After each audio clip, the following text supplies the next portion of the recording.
پھر اللہ تبارک و تعالیٰ مکے کے کافروں کے ایک اور، یہ تو مکے کے کافروں کی خبر لی ابھی انہوں نے جو اعتراضات کیے تھے، اب آگے پھر مکے کے کافروں کا ایک اعتراض تھا۔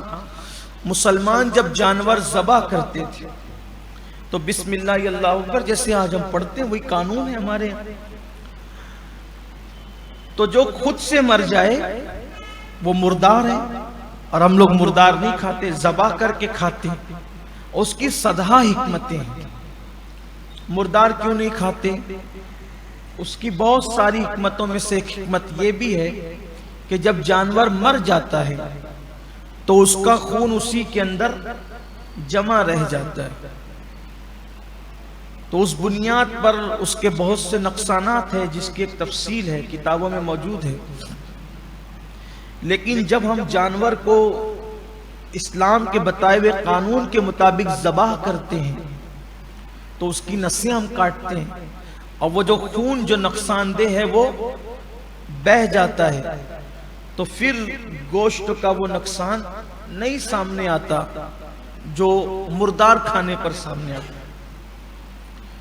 تو ہمیشہ سے ہمارے یہاں قانون یہ ذبح، تو مکے کے کافر تانا دیتے تھے تمہیں کیا ہو گیا کہ جس کو اللہ مارتا ہے تم وہ نہیں کھاتے، اور جس کو تم مارتے ہو وہ کھاتے ہو۔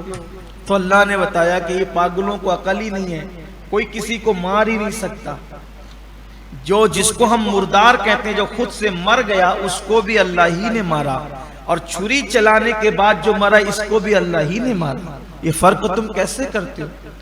تو اللہ تعالیٰ نے ان سے فرمایا کہ تم تو مردار کھاتے ہو، اور جو اللہ کا نام لے کر جو ذبح کیا جاتا ہے تم وہ نہیں کھاتے۔ اور پھر مسلمانوں کو فرمایا کہ اے ایمان والو، وہ گوشت تو نہیں کھانا، وہ جانور کا گوشت نہیں کھانا جس پر اللہ کا نام لے کر کے ذبح نہ کیا گیا۔ میں نے پھر غالباً 1-2 دن پہلے اس پر گفتگو کی، ابھی وہ مضمون پھر آیا۔ ذبیحہ ہونا ضروری ہے، اور ذبیحہ ہو وہ بھی بسم اللہ اللہ اکبر بول کر۔ یہاں پر ایک بات آپ سے کہنا چاہتا ہوں، اس سے پہلے بھی میں نے کہا ہے، اور اللہ کرے ان دکانداروں تک بھی میری بات پہنچے۔ عام طور پہ دیکھا جاتا ہے کہ مرغیاں شادی کا آرڈر ہو یا ہوٹل کے اندر دینا ہو تو چونکہ بڑی تعداد میں کئی 100 کی تعداد میں مرغیاں دینی پڑتی ہے، تو سب ایسے لوگ نہیں ہیں، میں سب کی بات کبھی نہیں کرتا، جو ہیں ان کی بات کر رہا ہوں۔ تو وہ کیا کرتے ہیں، وہ کتنی بسم اللہ پڑھے، کئی 100 مرغیاں ہیں تو بات کرتا رہے گا، گالی بھی دیتا رہے گا، غیبت بھی کرتا رہے گا، کچھ نہیں پڑے گا، بس وہ چھری چلاتا رہے گا۔ حالانکہ ہمارے فقہاء نے یہ فرمایا کہ جانور پر بسم اللہ اللہ اکبر یہ زور سے پڑھا جانا چاہیے، کم از کم اتنی زور سے تو پڑھا جائے کہ آدمی اپنی آواز کو اپنے کان سے ذبح کرنے والا کچھ سن لے۔ یہ ہے احتیاط اس میں، لیکن اب لوگ سرے سے پڑھتے بھی نہیں ہیں، مسلمان بھی نہیں پڑھ رہے۔ وہ اتنی 100 مرغی کون پڑھے گا؟ تو اللہ نے جب قید لگائی کہ اللہ کا نام جس پہ نہ لیا جائے، اللہ کا نام لے کے ذبح نہ کیا جائے، تو پھر وہ جانور کیسے کھایا جائے؟ تو اس لیے اگر آپ کے گھروں پہ شادیاں ہوں تو آپ اس کا اہتمام کریں، اگر آپ ہوٹل والے ہیں آپ اس کا اہتمام کریں۔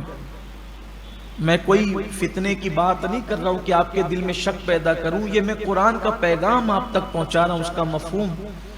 دیکھیے ہماری کمائی حلال ہوتی ہے، ہم جب بھی تقریر ہوتی ہے نا کہ حلال کھاؤ حلال کھاؤ، تو ہر آدمی دل میں خوش ہوتا ہے، الحمدللہ میں تو لوم چلاتا ہوں، میں تو محنت کرتا ہوں، میں تو دکان چلاتا ہوں، میں تو محنت کرتا ہوں، میری تو میڈیکل ہے میں تو محنت کرتا ہوں، میں تو کرانہ دکان چلاتا ہوں، میری تو محنت کرتا ہوں، میں تو گورنمنٹ سرونٹ میں تو محنت کرتا ہوں، اللہ کا شکر ہے میں حلال کھاتا ہوں۔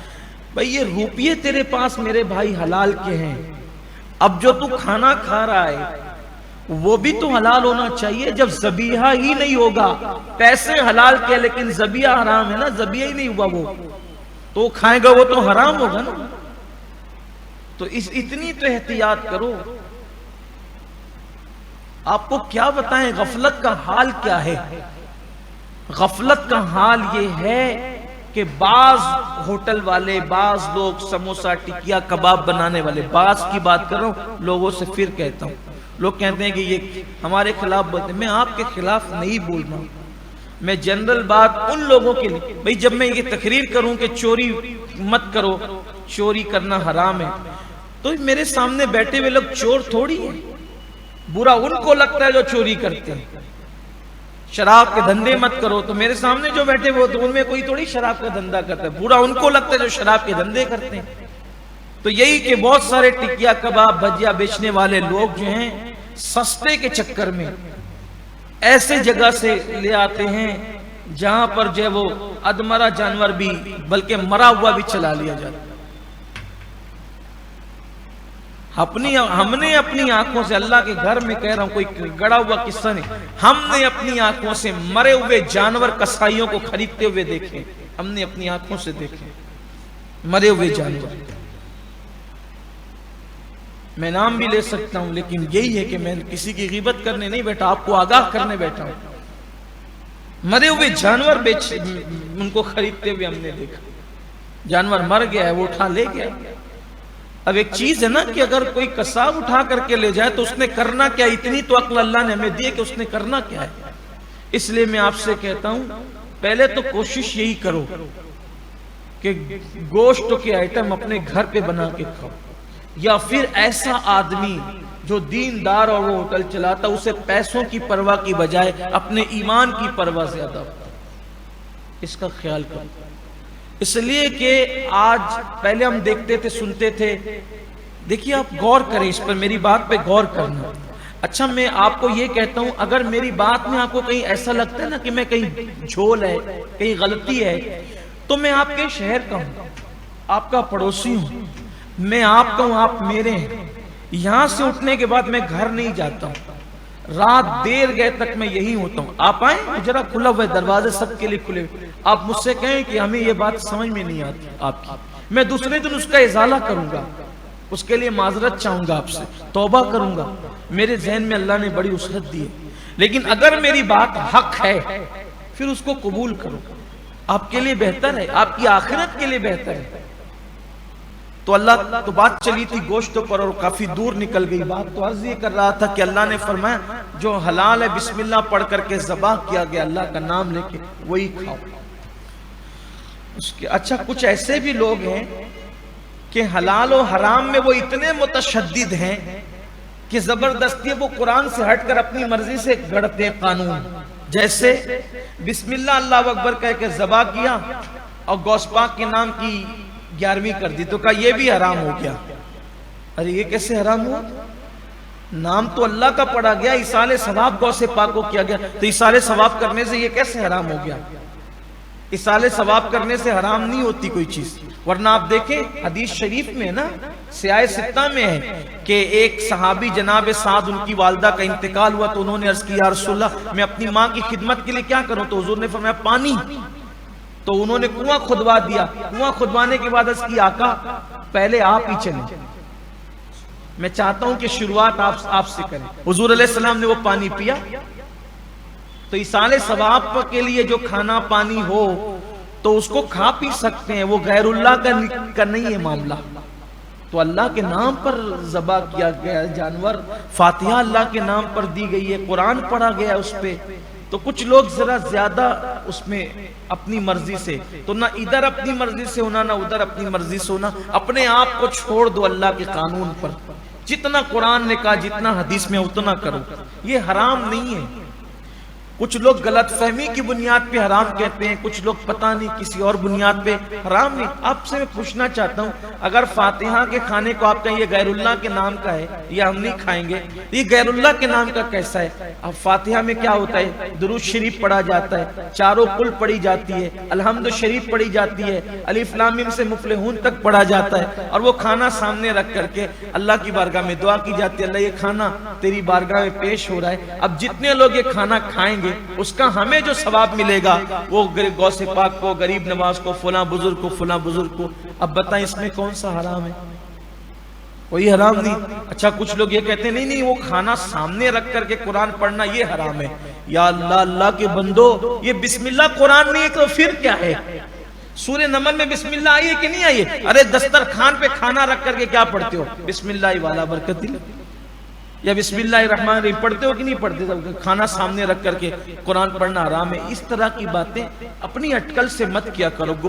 دیکھو امت کو بہت ضرورت ہے اتحاد کی، بڑے چیلنجز ہیں ایسی چھوٹی چھوٹی۔ اب دنیا کہاں جا رہی ہے؟ ابھی اسی میں مسلمان الجھا ہوا ہے کہ 11ویں کرنا جائز ہے کہ ناجائز ہے۔ ارے اللہ کے بندو، جب اللہ تبارک و تعالیٰ نے قرآن میں اس کو ناجائز نہیں کہا، رسول اللہ نے حدیث میں ناجائز نہیں کہا، تو تم اپنی مرضی سے کیوں کرتے ہو؟ یہ فتنہ مت کرو، امت کو مت لڑاؤ۔ ایک بات آپ سے کہتا ہوں، کو لوگ کہتے ہیں قرآن میں کہاں لکھا ہے کہ یہ کرنا چاہیے؟